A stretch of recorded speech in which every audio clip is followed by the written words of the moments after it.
Today's episode of Socially Democratic is presented to you by Dunn Street. Dunn Street partners with businesses, organisations and unions and social democratic parties across Australia and the globe to train leaders, develop engagement strategies and empower people to organise for change.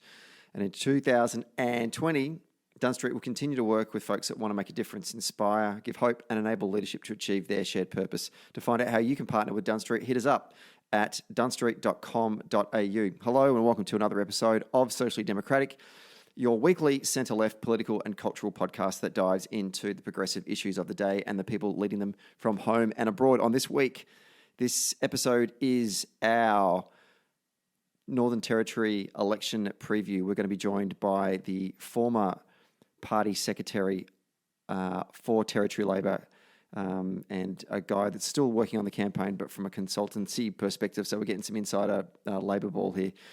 Kent Rowe is going to join us on today's podcast to just help us break down all of the issues that are shaping the election in the Northern Territory, which is going to be held not this Saturday, but next Saturday, which off the top of my head, I should have had that written down beforehand, is Saturday, the 22nd of August.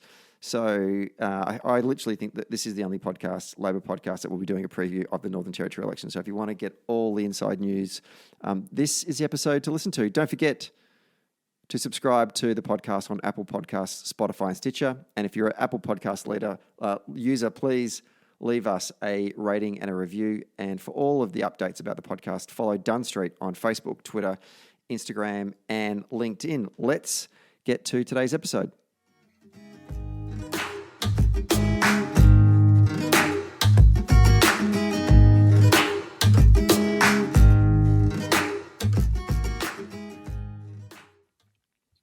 Okay, we're taping this one on a Friday afternoon in lockdown Melbourne, and joining us on the line from the Free Territories is the former Labor Party Secretary for Territory Labor and now a fellow campaign consultant who's consulting for Campaign Edge Sprout, which is actually working on a lot of the advertising campaign for Territory Labor in the upcoming Territory elections. Kent Rowe, welcome to Socially Democratic. Hello, Stephen. Good to be with you. Victorian lockdown is giving me a bit of cabin fever at the moment, and social media is providing me with constant reminders of places that I have been this time of the year in over the past 5 to 10 years. And I was reminded ago that 4 years ago, I probably would have been sitting on the porch in a sort of late afternoon in Coconut Grove, sipping a beer with my laptop while there was a sort of evening phone bank going on, and F-15s and F-18s screaming over my head as they take off from Darwin Airport for that. Was it Operation Pitch Black? Pitch Black, yeah. It's a regular one that sort of happens every couple of years, it tears up the sky. And thinking about that and I remember thinking at the time when I was working on that campaign going, life's pretty good. I'm a pretty lucky bloke. The Labor Party's been good to me over the years, and that was one of the moments that I always treasure. Yeah, well, I'm going to have to keep an eye on time for this one because I'm due at the Charitable Boat Club for a pint pretty soon after this. So, we'll have to keep an eye. Yeah, thank you for reminding me of the things that you can do, the things that we can't do. Yeah, then I'll be going out to dinner with the family. It'll be good. Yeah, anyway. But look, one thing I did think about actually, and look, on today's podcast, we're gonna break down the campaign, get your insights into where Labor has been since the 2016 campaign, taking us all the way up to election day next Saturday. But before we do that, it's worth acknowledging that a lot of my friends from down south who had worked on previous Territory campaigns had said to me, Stephen, if there's anything that you do before you die in a campaign space, you need to go campaign on a Northern Territory election campaign. It is a one in a kind experience.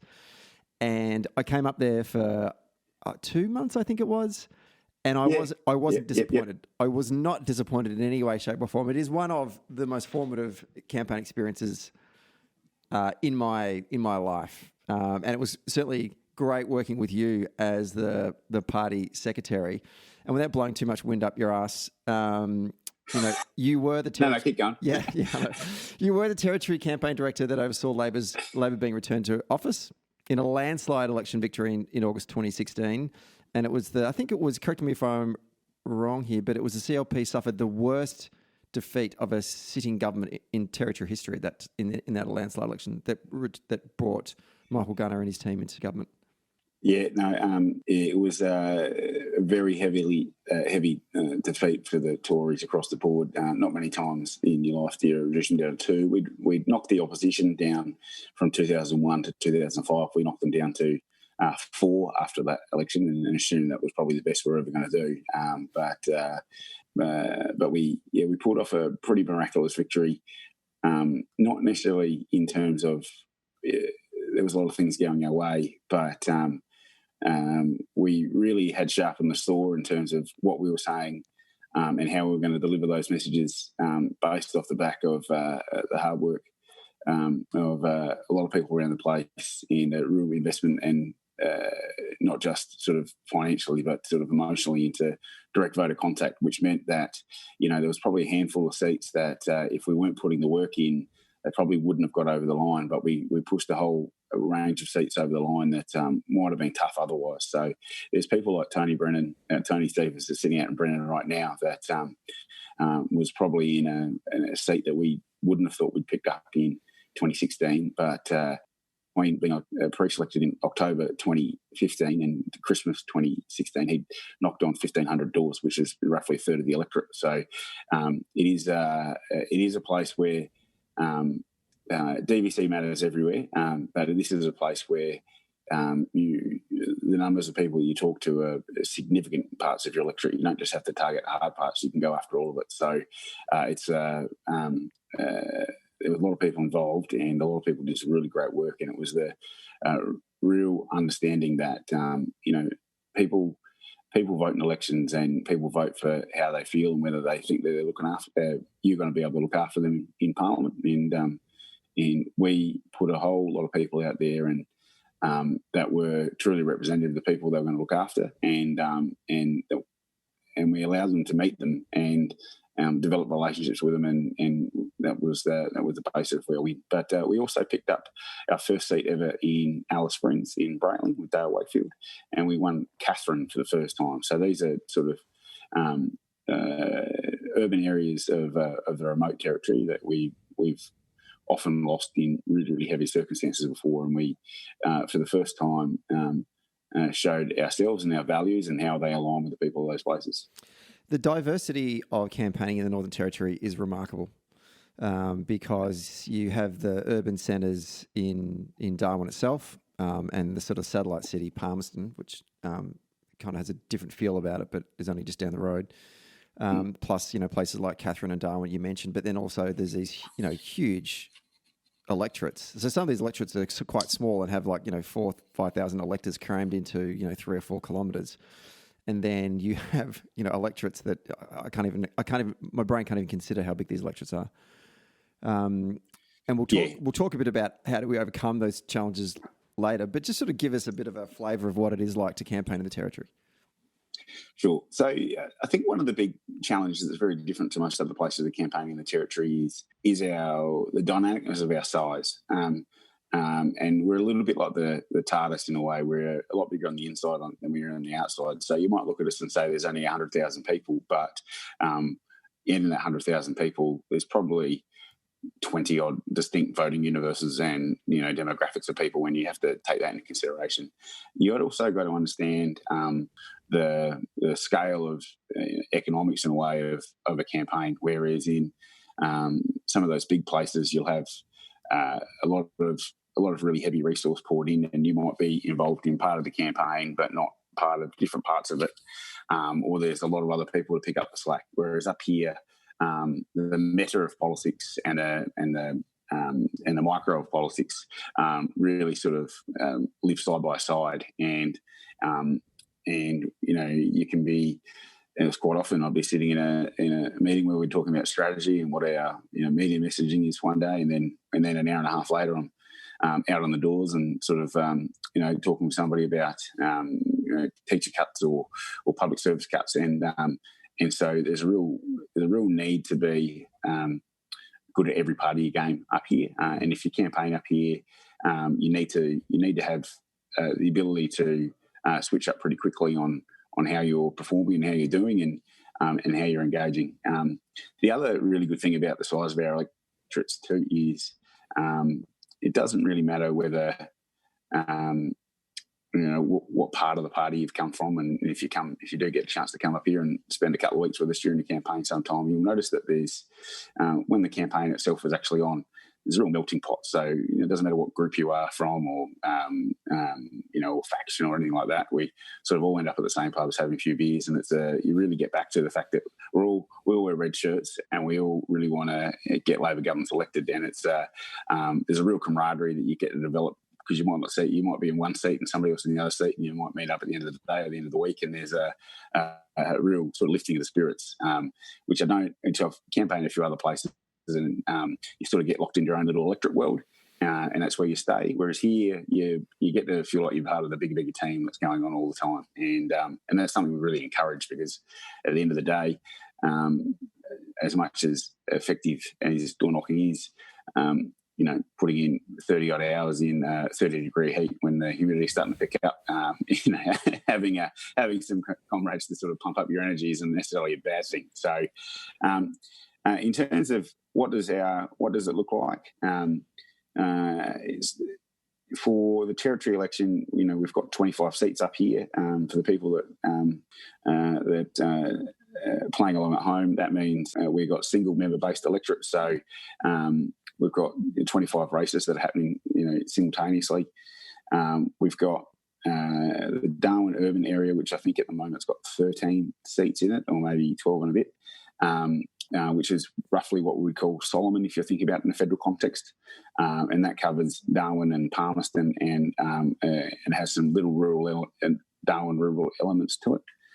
Outside of that, you've got the Litchfield Shire and the rural area, which is sort of the most northern part, and this would be the Lingiari zone. So you'd have there's 3 seats in the rural area, and then you've got what we call our remote seats. So you've got like Arnhem, Arafura, which is in the northeast corner of the Northern Territory. You've got Catherine, which is sort of our inland stock hub, which is about 3 hours south of Darwin.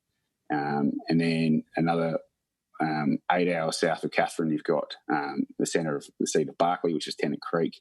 And then another 5 hours south of that, you've got Alice Springs, which has another 3 seats in there. And then basically, if you look at a map of the territory, apart from the sort of the top bit you cut off, if you have a look at the territory and sort of split it down the line of the Stuart Highway, you've got Barclay on one side and the former seat of Stuart, or the seat of Wodger, on the other, and both of those seats basically take up, a couple of halves of Europe and going a visit. So, a candidate or a member on a service, those things, you're putting in 40, 50,000 kilometres just to go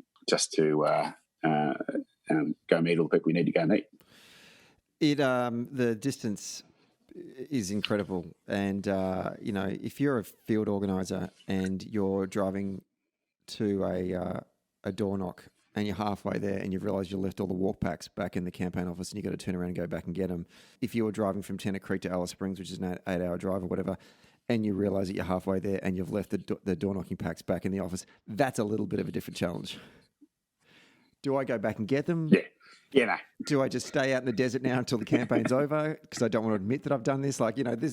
These are decisions you need to make when you're out there, I guess. Yeah, no, well, we've got pretty decent mobile phone coverage nowadays, so we can use the Cantrain Central app online now. So, and we've, so some of these problems are alleviated in a certain sense. There's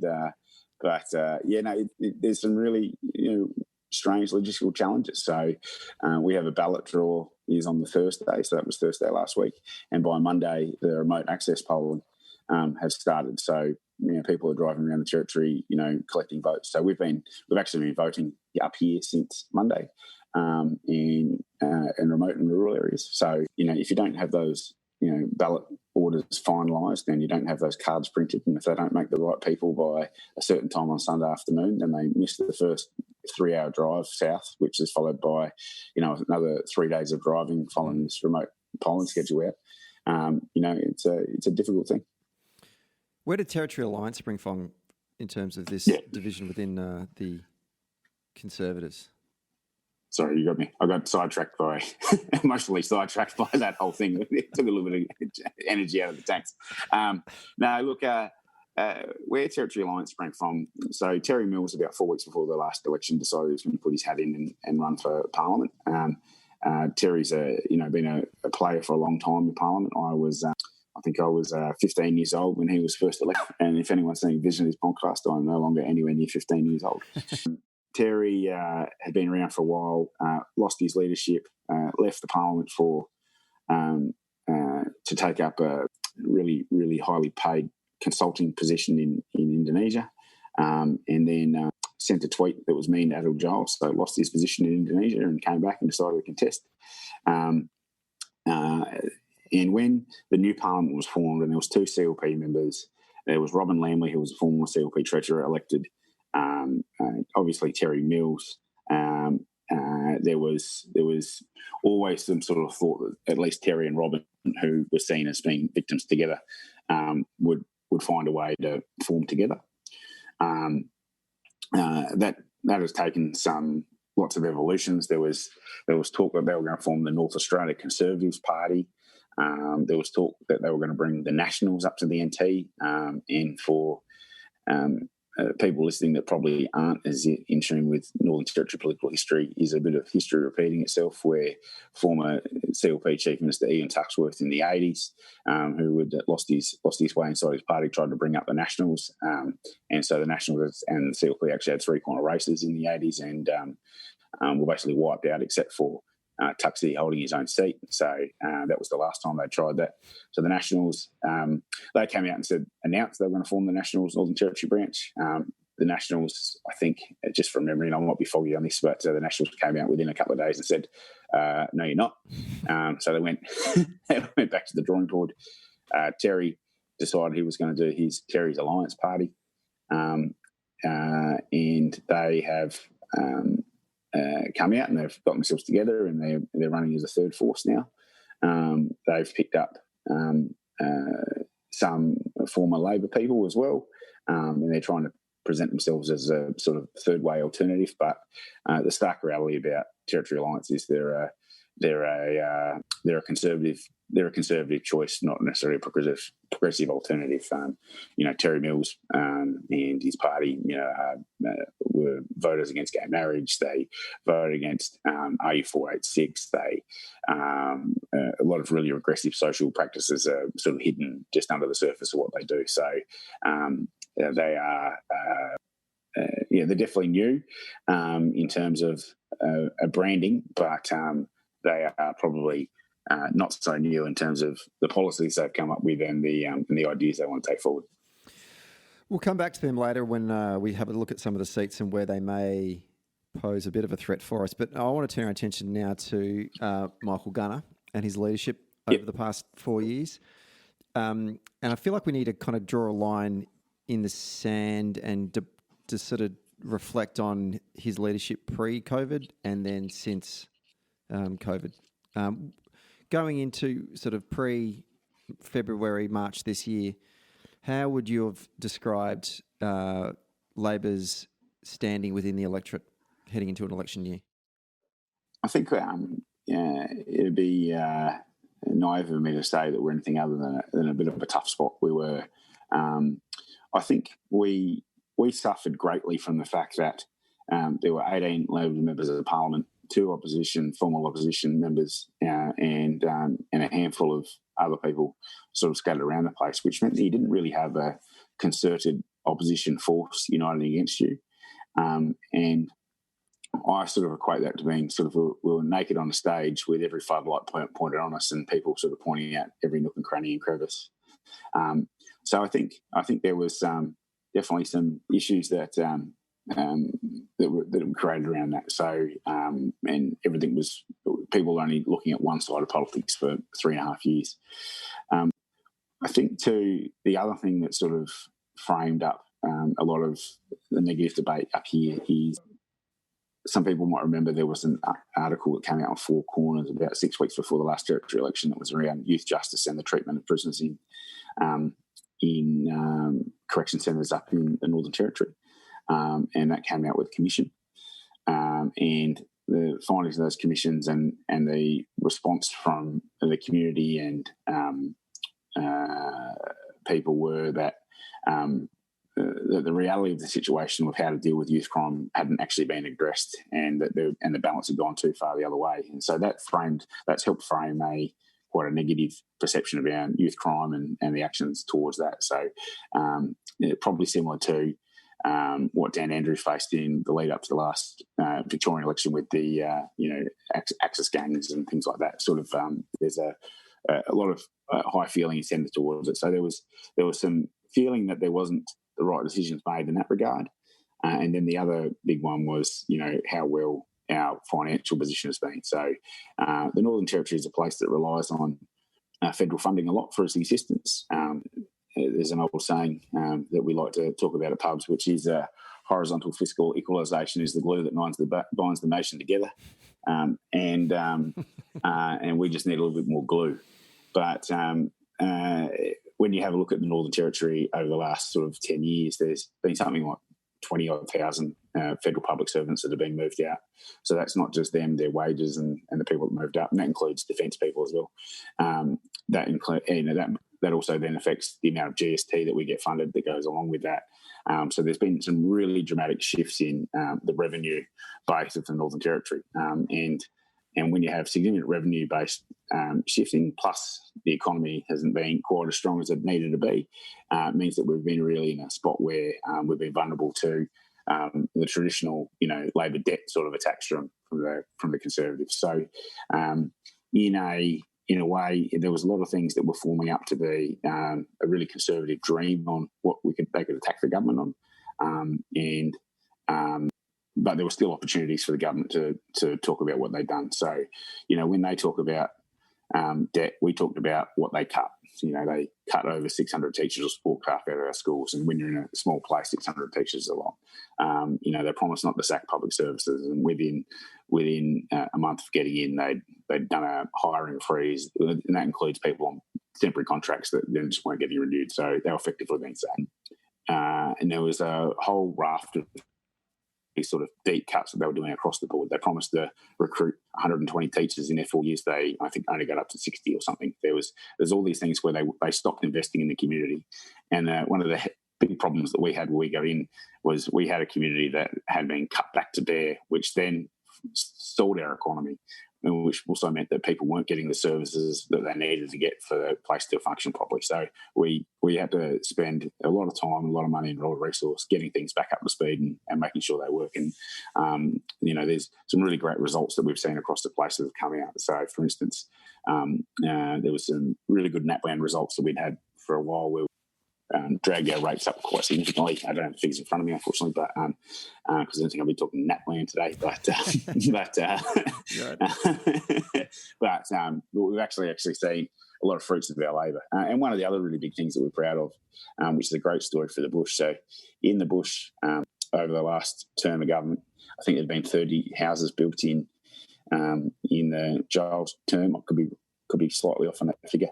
But we have built or seriously renovated over 2,000 homes in the bush in the last 4 years. So really significant, big bits of policy that aren't just pie in the sky stuff. There's people that were living in conditions that you wouldn't expect in Australia, now having extra rooms built on their houses or complete brand new houses. And it's all been done through local decision making. So if you go for a drive through some of these communities, there's not just sort of these block houses that are built, with horrible grey colours, painted bright blue and pink and whatever people want and all that other stuff. So it's one of those things that when you get in politics and you want to move the needle on different things and you want to feel like you've made a difference, when you can say at the end of a term you've built or renovated over 2,000 homes in the bush, that you've actually helped a lot of people out, and we've got another 8 years of the program to go. So, and then in February, March, we entered into this incredibly unique circumstance upon which a global pandemic has started to spread across the country. And a lot of eyes actually did look to the Territory and what kind of impact it would have, particularly in the rural and regional communities. And Gunner was really, I mean, I just felt from an observer from way down south, Gunner's leadership just came to the fore. I just thought that he became not became incredibly strong, but we saw the strength of his leadership and the clarity that he gave, and also having a good understanding of what Territorians want to hear from their leader. Just give us your thoughts on this change since COVID's come on the scene.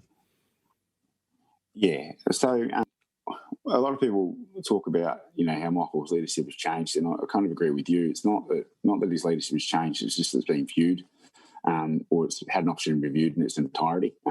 Thing that Michael's actually got a really beautiful territory story. He was I'm going to get a bit of this wrong somehow, but I think he was born in Alice. He was raised in Tennant Creek, and then spent the rest of his life in Darwin. So he's a truly territory boy.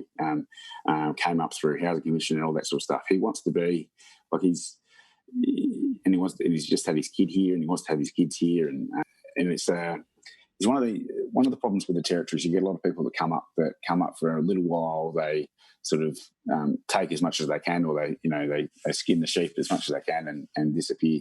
And so having someone that's deeply involved with the history of the territory, but also wants to be deeply involved in the future, on a personal level, just gives something you just don't always get, and it's comforting in a lot of ways.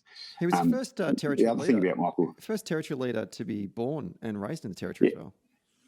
Yeah, I think that's actually 100% true. And if it's not, I'm just going to run with it. No, I think you're 100% right there, Michael. In fact, I've probably had to write that down a few times. He definitely is. The other thing about Michael is he's very considered, and this probably leads into the other question I didn't answer probably quite properly. But Michael's leadership style was always going to be measured and considered.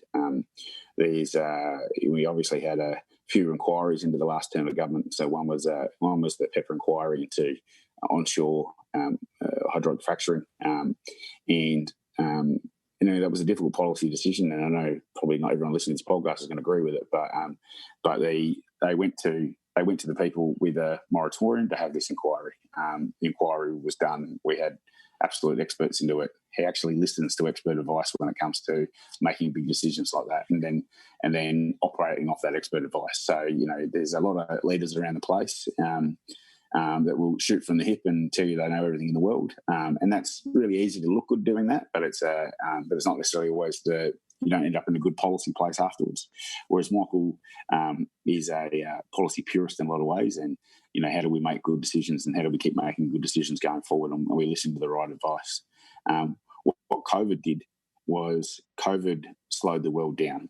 So rather than people grazing on the news and flashing it past either on social media, or maybe catching something on the radio or the telly for 10 seconds and it's a grab and it's a soundbite, people got to sit there and slow down and watch. This is how people are making decisions and the values basis they're doing behind those decisions. And I think what Michael did really well with his communication early on in the crisis was communicated the values that he had behind him when he was talking about the decisions that he was making, so that it might help people understand what he was trying to protect, how he was trying to protect it, and why he would have to make some of the decisions that he made.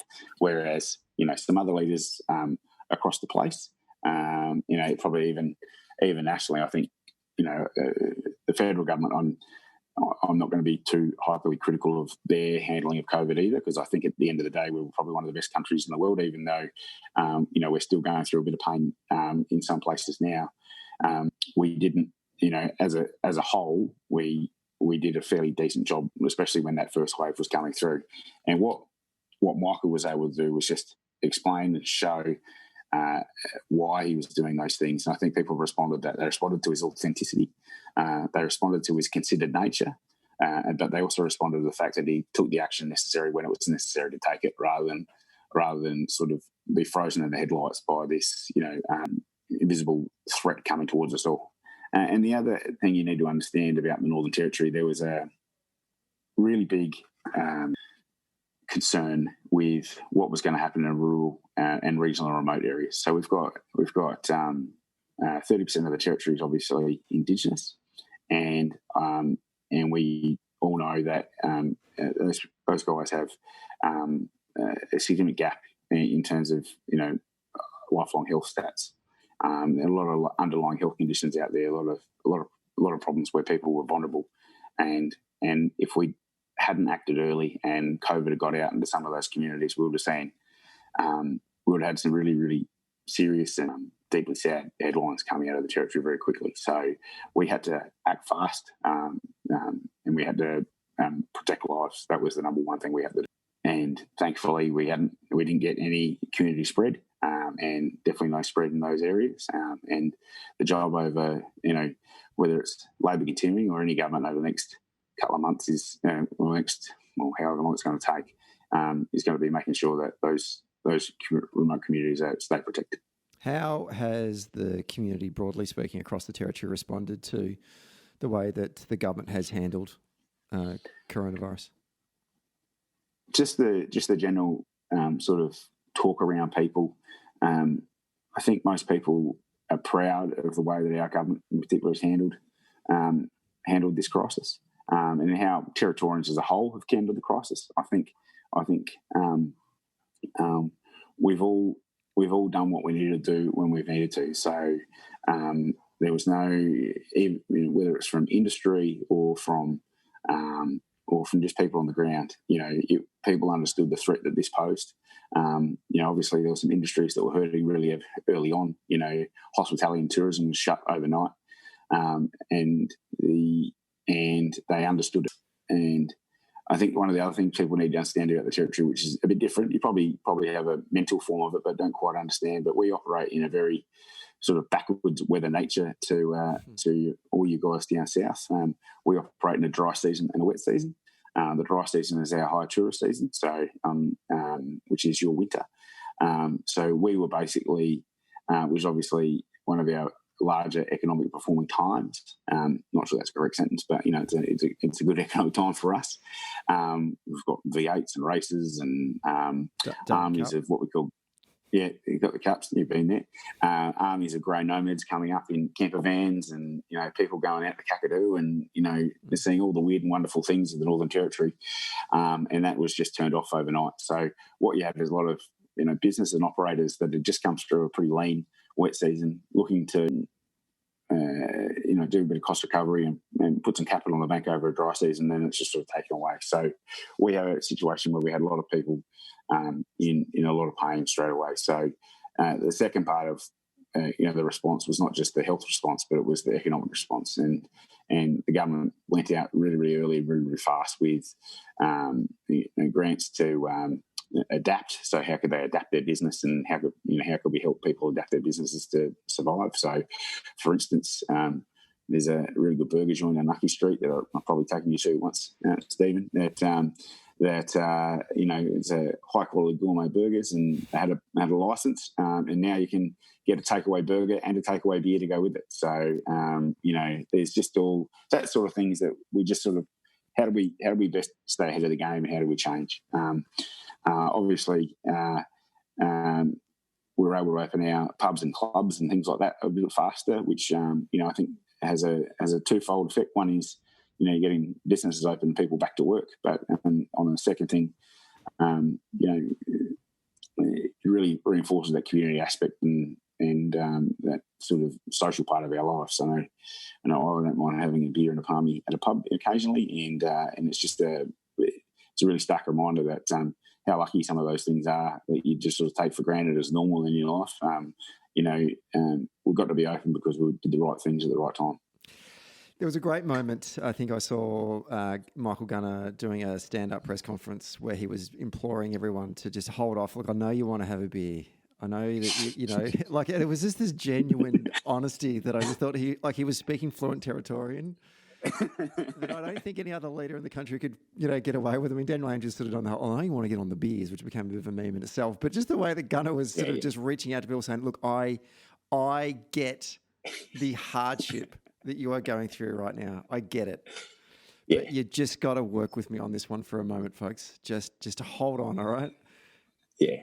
And I think that authenticity and by opening yourself up and bearing your soul, probably at one of the first couple of conferences, he spoke about how he was going to have a baby in April, and he'd had a minor heart attack in, I think, either late January or early February, and just I think the gravity and framework that gives you, as in, you know, what you're looking after and what you're protecting here.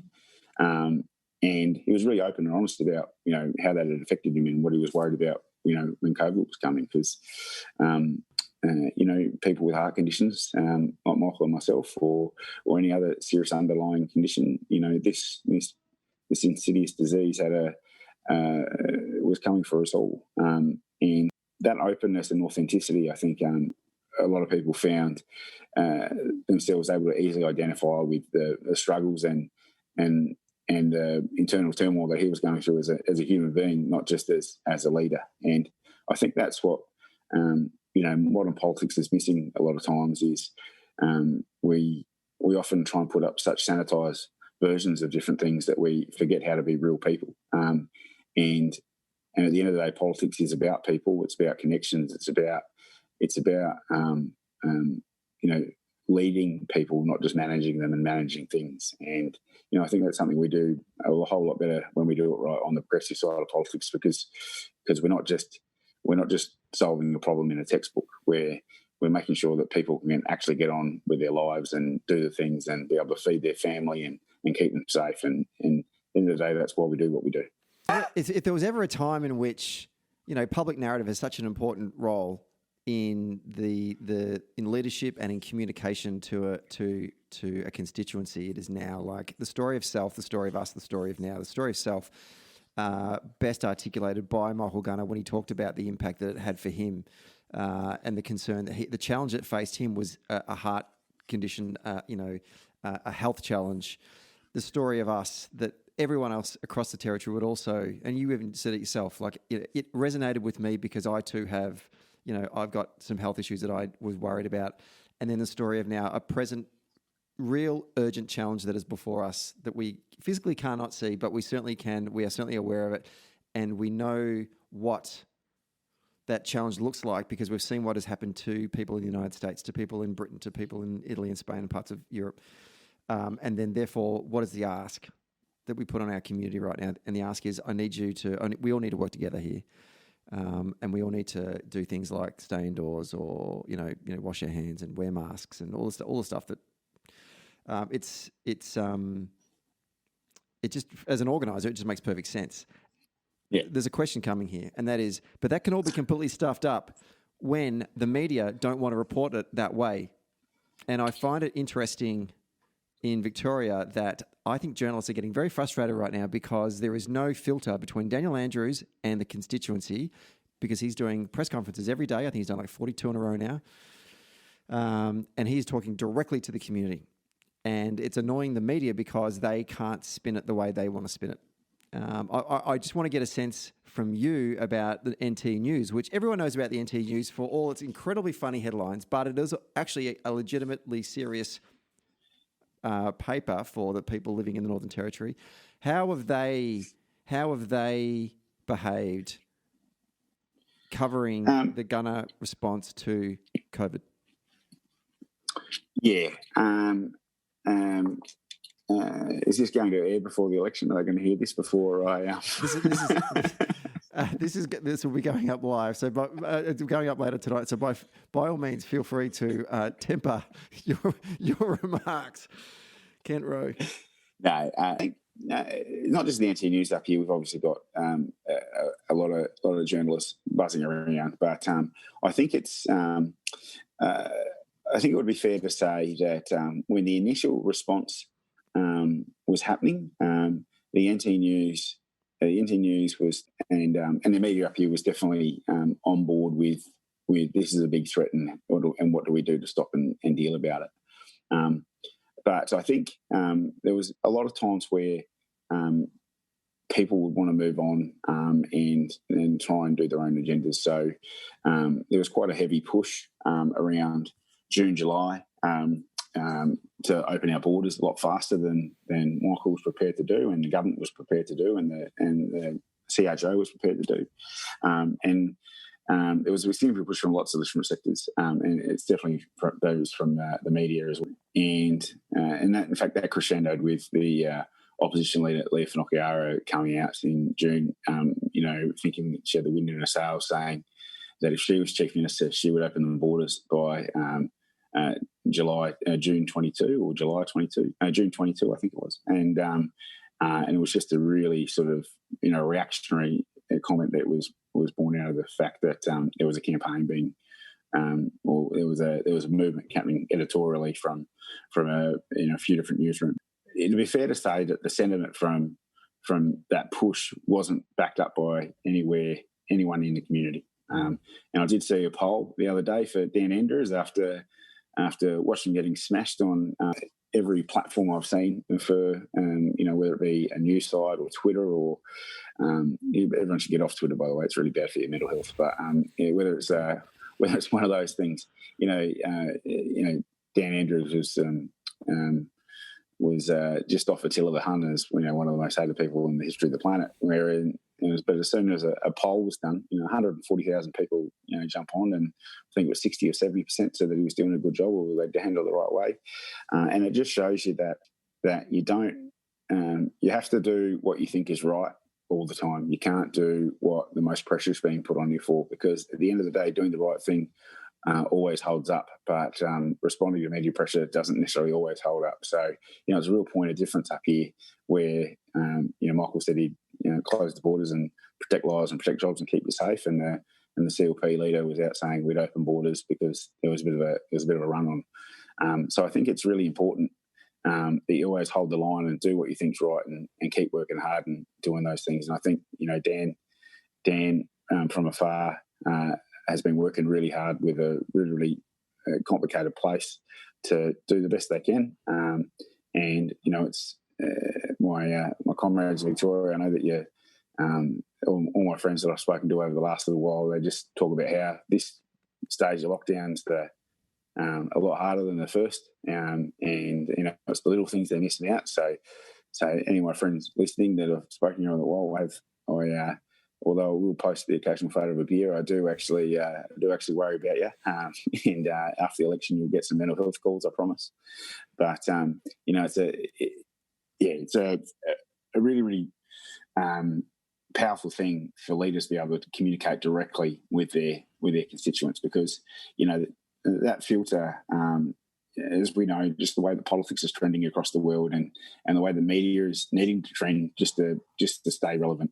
They're looking for conflict, they're looking for things, or they're driving their own agendas. And being able to have a direct conversation with people is the number one thing, and that's why.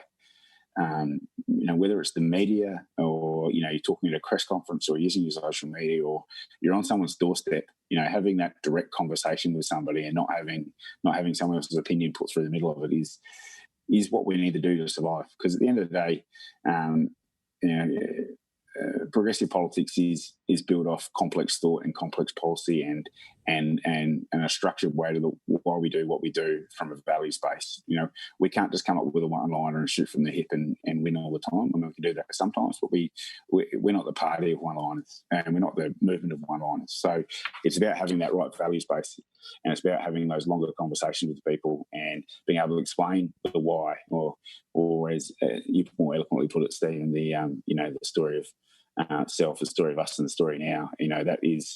That's got to be the basis of how we're having your conversations. Whether you're creating a TV ad or a TV campaign, whether you're giving a 40-minute speech, a 3-minute stump speech, or you're out in the door. It's like there's just, you need to be able to have that time to explain yourself and make people understand how you make a decision. Because if people understand how you make a decision, they're going to trust that you're going to make the right ones continually. In 2014, you yourself, when you were the party secretary, and also Michael Gunner, I don't even think he was opposition leader then at that point, came down to Victoria to witness the organising efforts that we were undertaking here in Victoria, and sort of with the Community Action Network. 2 years later, the Labor campaign in the Territory lay the foundations.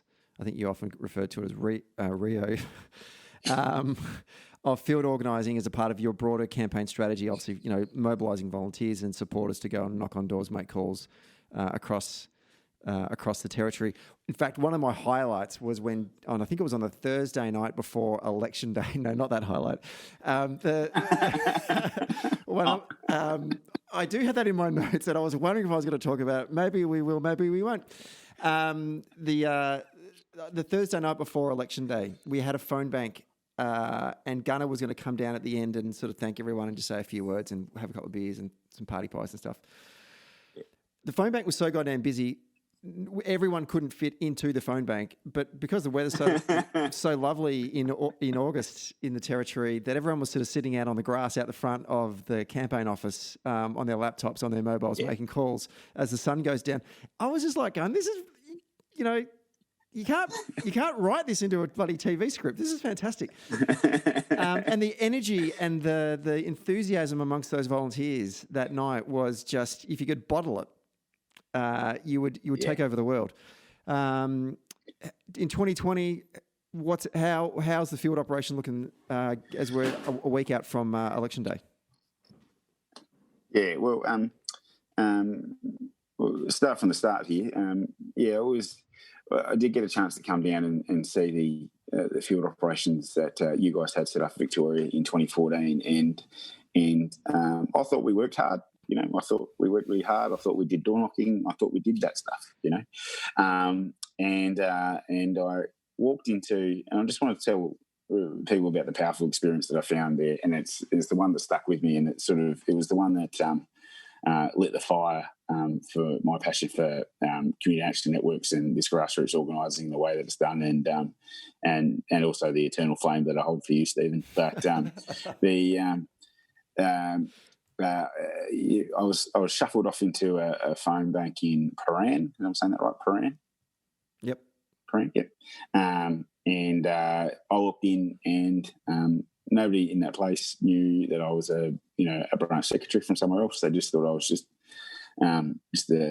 some handsome guy rocking up to their office. And so I, walked in, and I was, everyone was really lovely and polite and happy, and I got to meet a couple of people, and I met the organiser, but the organiser was busy. So one of the other, like the lead, I can't remember what you call them now, but like the phone bank leaders or one of those guys took me to the side and sat me down and just asked me a few questions about me, and it just really made me feel like I was the most welcome person in the world. I said to him, "So how long have you been in the party?" He goes, "Oh, I'm not in the party."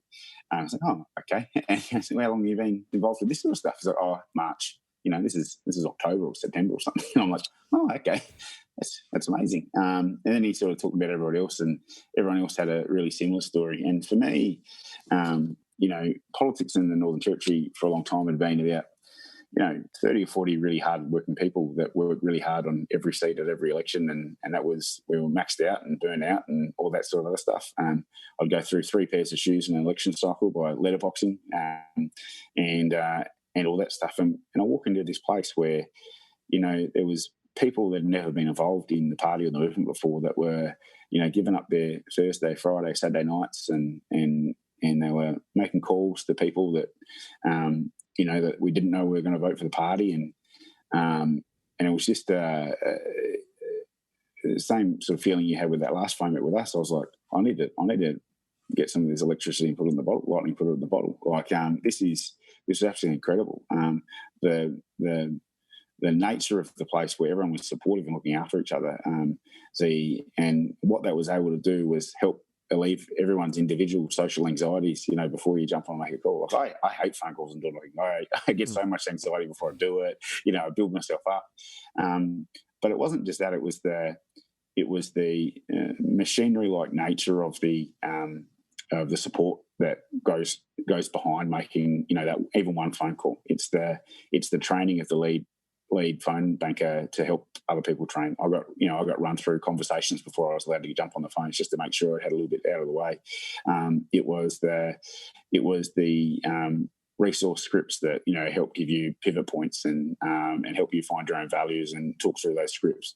It was the fact that I got to see how those people were trained and the next people level were trained, and we often campaigned all around the country in different things, and what I'll say about that my what I like to call the Victorian experience, which is completely different to everywhere else. It was the almost manic preparation methods that went into just being able to make sure the right things were being said to the right people, and not in not necessarily in an aggressive way, but the accountability that was built into that too. And making sure that people were doing the work they say they'll be doing, making sure that people understood the value of the work that they were doing. I think that's another thing we often forget, is that, we get someone to say, come out in the door, do some door knocking or whatever, and they sort of scratch around. They might hold a folder. They don't actually talk to anybody. They leave, they sort of sit there, go, well, why was I even here? What did I actually do? Whereas,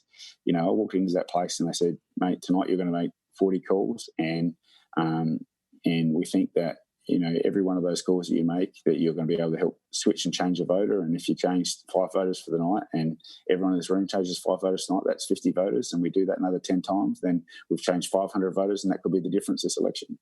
And what sometimes gets lost as an individual volunteer, but, I'm sure that the people listening are all in some form of volunteers, or they're going to come up the ladder in terms of the way that we do our business. You need to understand that these people, everyone wants to know why what they're doing is contributing to the movement in a significant way. And the big thing that you're helping people do for the first time is making them understand that Labor values and progressive values are actually values that are actually entwined in almost every Australian in some way, shape or form. You've just got to find the ones that do correlate and link up. Everyone wants to look after their family. Everyone wants to make sure the kids get a right education. Everyone wants to make sure that, they've got opportunities in life so they can better themselves and better the people around them. And I think what COVID has taught us about us as a society is the fact that, we do really well when we look after each other and we all play by the rules and we invest in those things. And when we, and where we've struggled the most is in the sectors we've cut back the most. And it's a really empowering thing when you think about it. But sort of getting a bit, drifting a little bit there, but getting back to, what that has meant for the Northern Territory and the way that we campaign is we were pretty excited, and I just jumped off a tram, I think, and I rung Ryan Neve, who has also come down and done some things. He joined a pretty significant DVC effort in Minnesota in, I think, 2014 as well. I think the midterms up there, and so he was chomping at the bit from one direction. I was chomping in the other direction, and then we got Anna involved, and we talked to Anna about this direct voter contact program, and Anna was like, I don't know what that means. But she took to it like a duck to water. And Anna is one of those people that really proves the rule that a lot of people, come for the campaign, but they stay for the organiser. And Anna is just one of those people that you can build an entire system around, because she has the ability, the insight, and the just the right temperament to be able to make sure everyone's feeling happy and got what they need to do their jobs. But at the same time, I don't like putting a wrong foot around her, because I already kept it in line myself. She's a true organiser, there's no doubt about that. How are you guys looking in 2020 in terms of the field effort? And then I want to ask you a couple of questions about your advertising strategy, and then we might wrap up with some predictions. But just the field effort in 2020, how's it looking?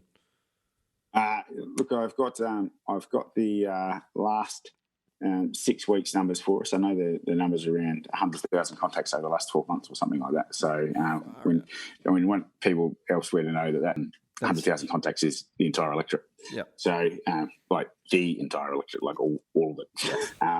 So in the last 6 weeks, we've done 22,328 phones, and we've done 34,230 doors. That's so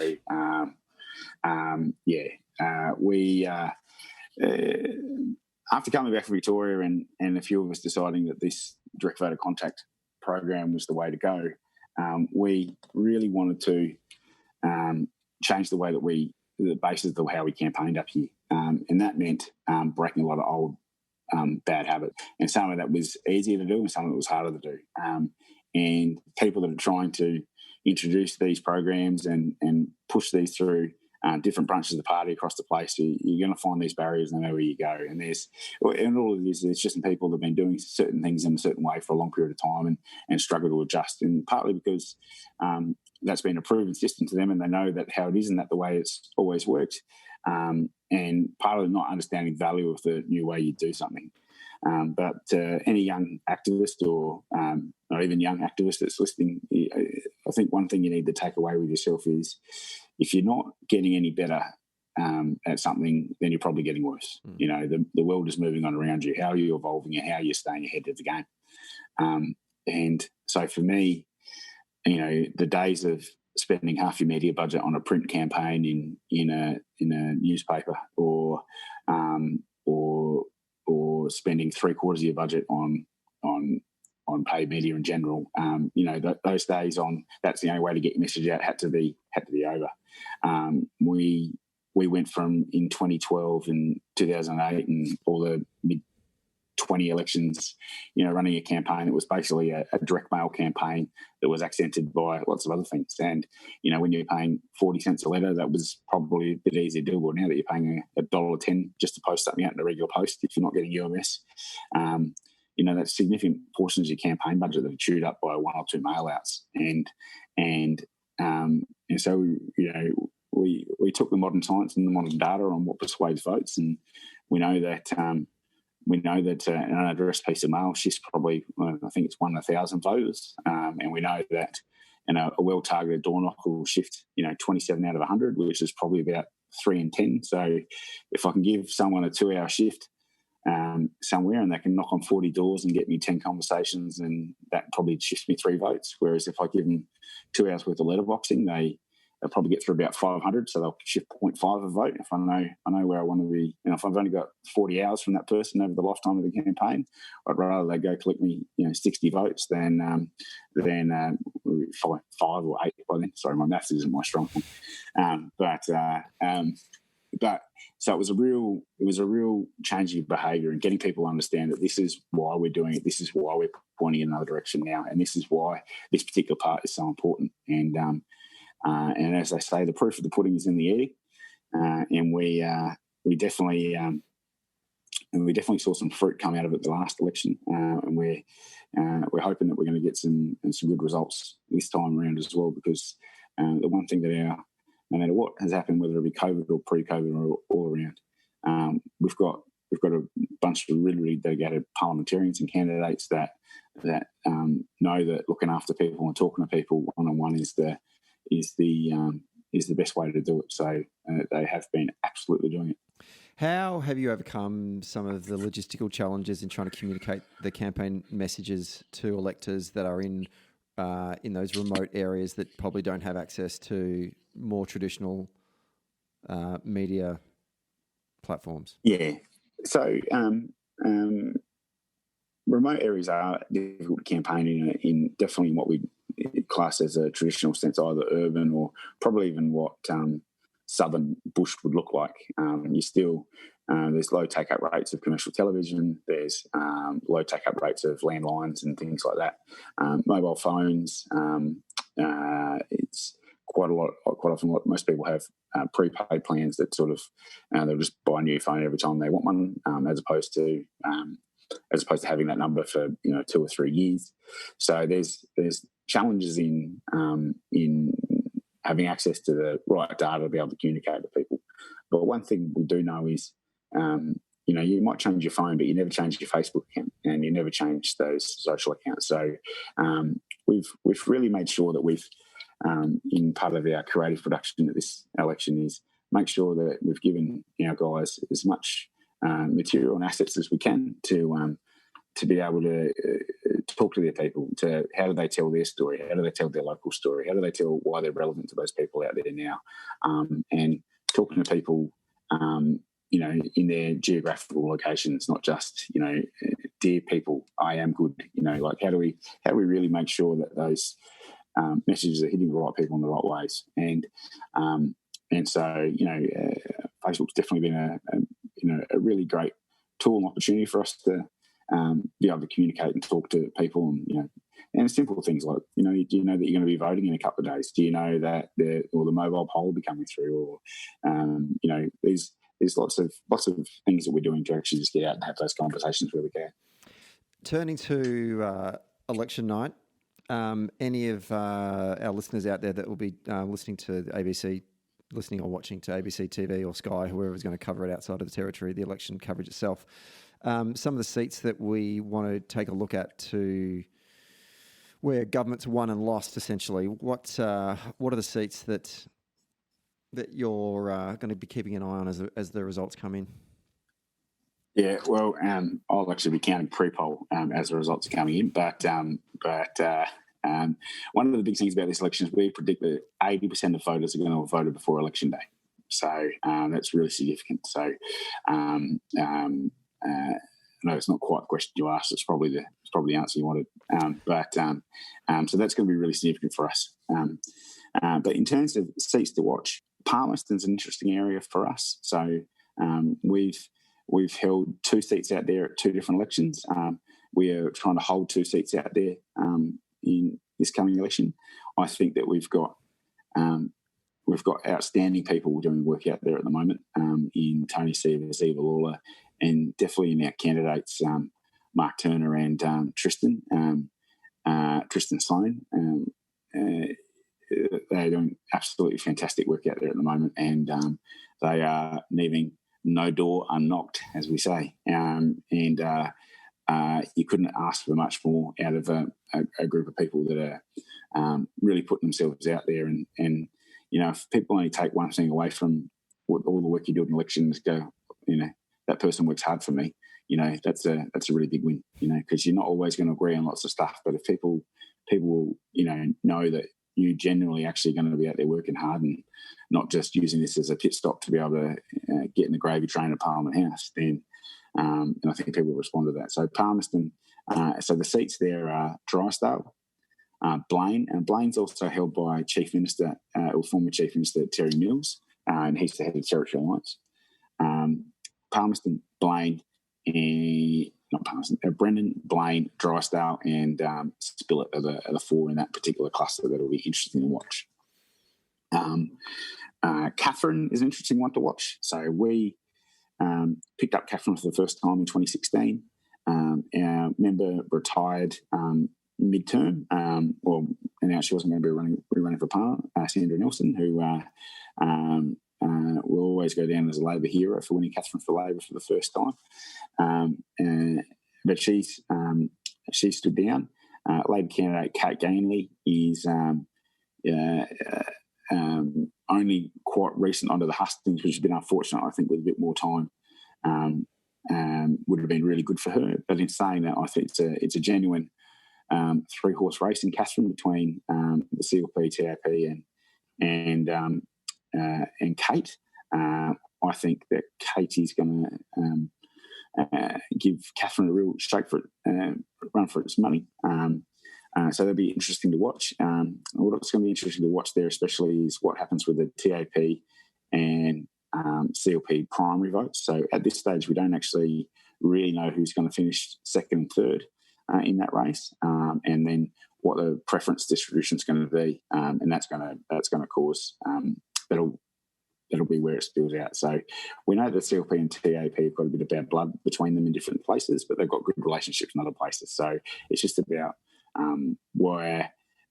who is voting for Territory Alliance in that particular place. Are they disaffected Labor voters? Are they disaffected CLP voters? What is that? What is the vote that goes onto it?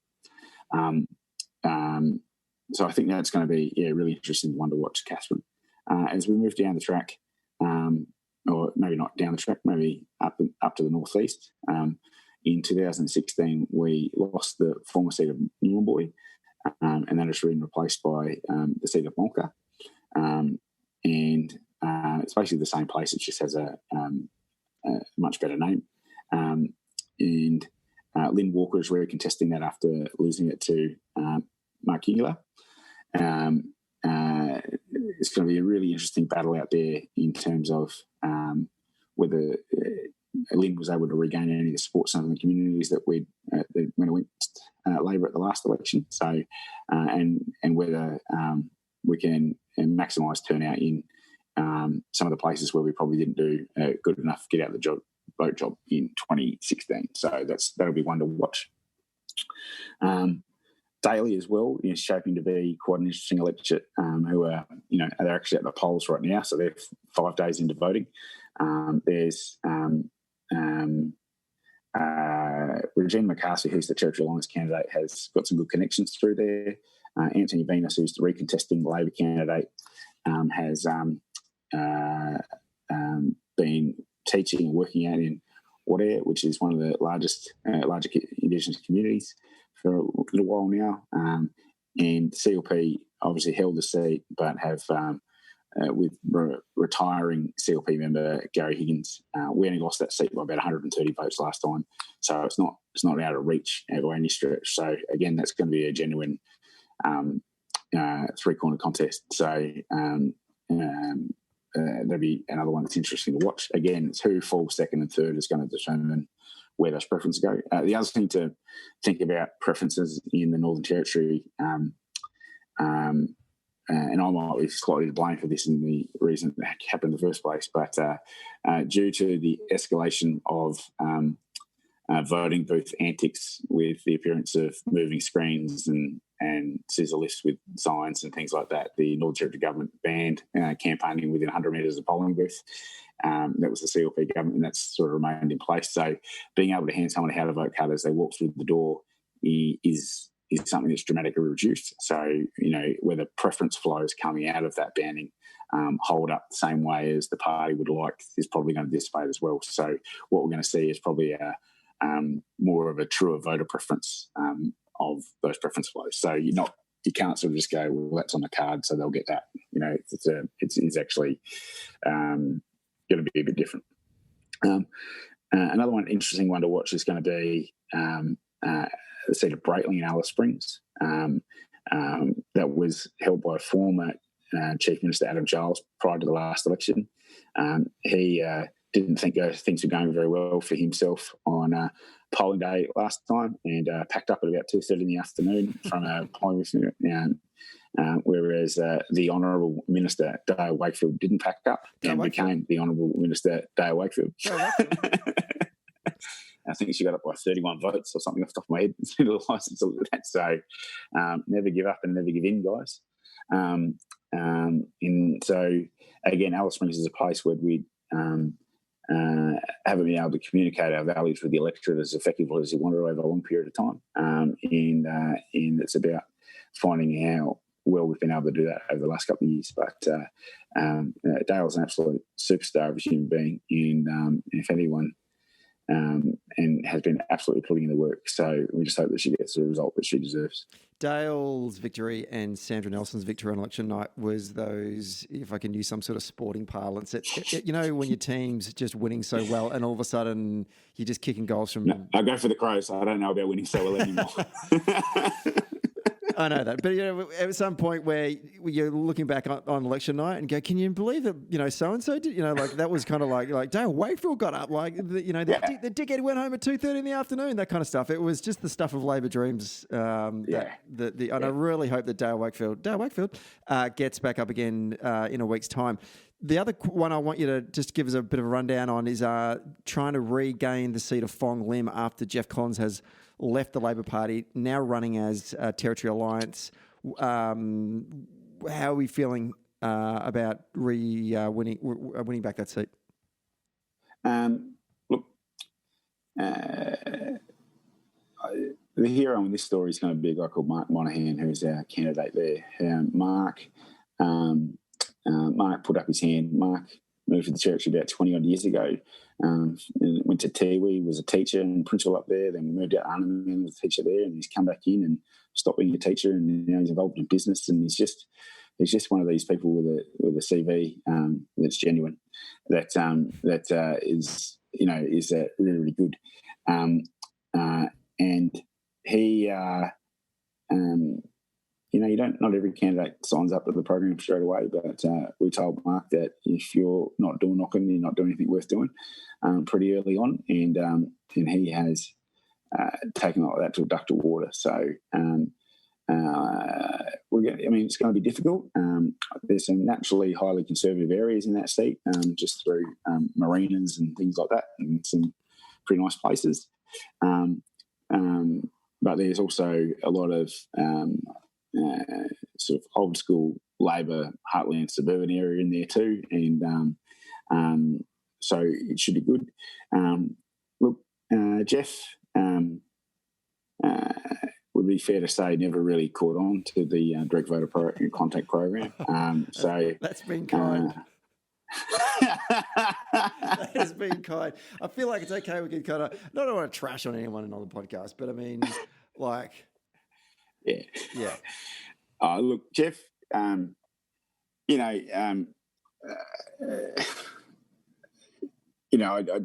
it's sad. I had a relationship with Jeff, and I like the guy, and he just he went the other way, unfortunately, and but there's but I wouldn't say that DVC was his strong point, and I'm not sure it's going to start being it now. Okay, well, fingers crossed we pick up that one as well. Yeah. Kent Rowe, predictions before we go. How you feeling? Predictions. This is always a bit dangerous. Predictions. I think. Well, but before you do that, while you gather your thoughts and say this is always a bit dangerous, let me tell you that I did, when I was over in the United States in 2016, a couple of months after the landslide election that you saw in the Northern Territory, I sat on the steps of St. Patrick's Cathedral in New York and did an interview with ABC Radio Australia with a journalist who was flown up from Washington, D.C. And she asked me that question towards the end. Prediction, Stephen, how do you think Hillary Clinton's going to go against Donald Trump? And I said, shit it in. Absolutely. Like, if Donald Trump gets elected, come on. Like, what are we doing? No chance. No chance whatsoever. So I'm on the record of being absolutely wrong. So it's okay. With that knowledge, Kent Rowe, predictions. I'm going to preface this with for everyone listening at home that I am the absolute eternal optimist, by the way. So I absolute eternal optimist. So we're going to win 35 seats. They're going to owe us 10 at the next election. That's how I'm going. Very good. Nice. Now, look, I think Labor's going to hold a majority. The size of that majority will be what's in debate. We would be ahead in a lot of key races that could have us quite high up the board. You never want to jinx these things, but there's 10 days to go. But there's a lot of votes in the bank already, and I'm confident that I'm part of the team that's going to be doing hard work right up to 6 p.m. on August the 22nd. Excellent. Well, Kent, one, we appreciate your time to speak to us today, given that you actually are working on the campaign. So thank you for that. Two, we'll be watching... Time off the door, Stephen. Yeah, that's right. Well, it's a bit hot right now. I get that. But I want you back out there in an hour, all right? Lovely dust door knocking in Northern Territory is beautiful. But we'll be watching on next Saturday night, not this Saturday night, next Saturday night, and hoping that you and Michael and the team can bring home another victory and continue to do good things for the people of the Northern Territory into the next 4 years. Best of luck. Cheers, Stephen. Wonderful. Thanks for having me on.